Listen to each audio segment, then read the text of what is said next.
If we get a soft landing, there are a number of implications that come with that, and some are good and some aren't so good. Obviously, the central bit of good news is that the economy gets to keep growing. It doesn't have to fall into a recession. That's certainly desirable, and I think the most important takeaway. But there are other complications. And so as an example, inflation will likely have a somewhat more challenging time returning to 2% in a soft landing world.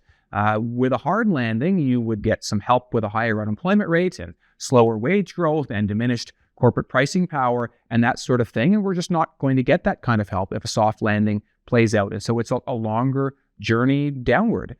When we talk about central banks, well, by extension, central banks aren't in as good of a position to cut interest rates if inflation is taking its time coming down and if the economy is holding together. And so it's an interest rate world that's a little bit higher for longer. And so there are some negatives or some twists at least that come with a soft landing. And then the other half of the question really is the extent to which, how does that change the next economic cycle? I think that the best single guess is that maybe the next cycle is a bit shorter because here we are in a soft landing scenario, starting a new cycle with an already low unemployment rate and with already economies running at or near their potential, if not even slightly through it. And so there's less room for that classic fast growth in which you're catching up to the economy's potential. And so it could be a shorter period of time.